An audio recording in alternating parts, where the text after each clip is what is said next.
Welcome back to the Don't F With Your People channel.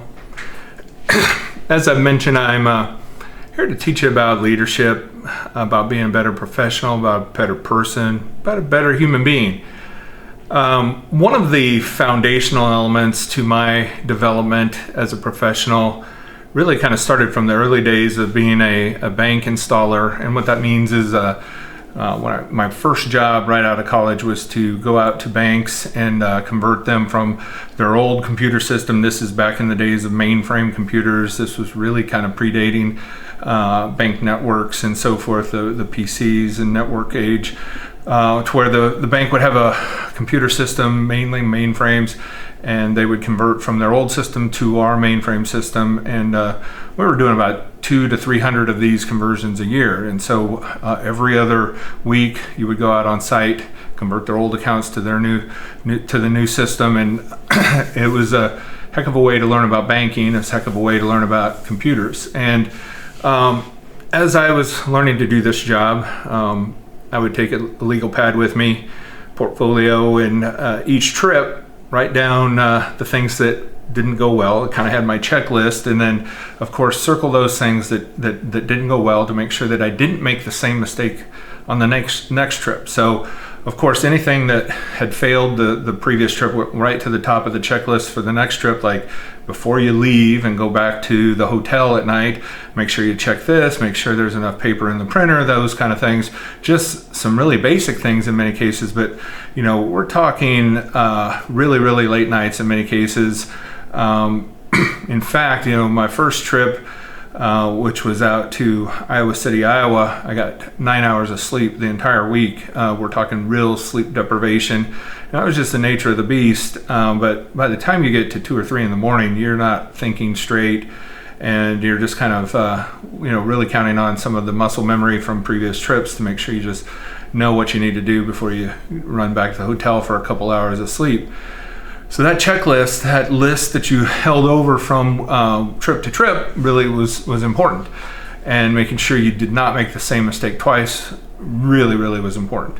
I didn't realize at the time that's really kind of a form of problem management.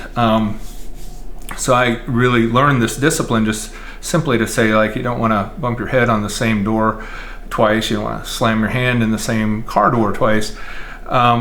As I got later in my career, I learned that there was something called the cow in the ditch analogy. And this was actually an article that was shared with me by one of my longtime colleagues and people that worked for me, and said, "Hey, I got a name for your problem-solving technique," and it was called cow in the ditch. It was actually written up in Forbes magazine by a leader from India who said this was a lesson he learned early in his career, and it had served him well.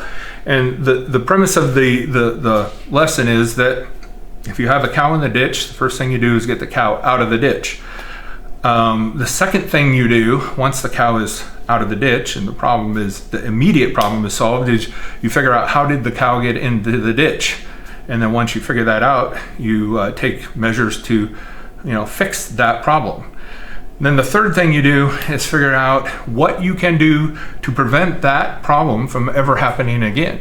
So preventative measures from future occurrences. So real simple problem management techniques that are well documented in ITIL standards and things like that are applied to data centers and things like that. So there's a lot more scientific or academic ways to approach this. But this cow in the ditch analogy, for someone who grew up in Nebraska, played really well to senior executives, or maybe they were making fun of us Nebraskans for using this, but it actually came from India in this case, which has a whole different meaning. But nonetheless, when you really are breaking it down, it simplifies it. It's an example of where people will remember a story or an analogy a heck of a lot easier than something that's kind of academic in nature.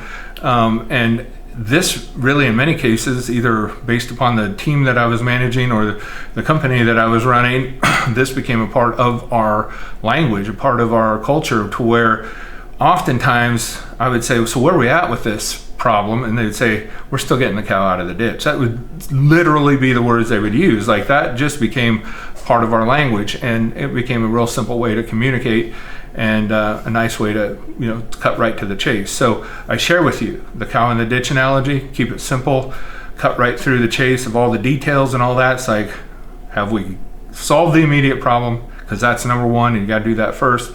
Have we identified why it happened? What was the root cause? And then 3, have we taken steps to prevent it from ever happening again? And there you have it. You will be very, very successful in life if you can follow those 3 steps repeatedly. And I would tell you, not everybody's good at that. Some of the best problem solvers in the world, the immediate problem, are kind of like firefighters. They put the fire out and they drink beer and celebrate the fact the fire's out, but they're not great at fire prevention because they're all about the excitement of putting the fire out, not so great at preventing the next one. So that's nothing against firefighters, just saying. That's all I got, really. Appreciate you watching the channel, and any ideas you got, post comments in the videos, and I'd be happy to address them in upcoming videos. Thanks again.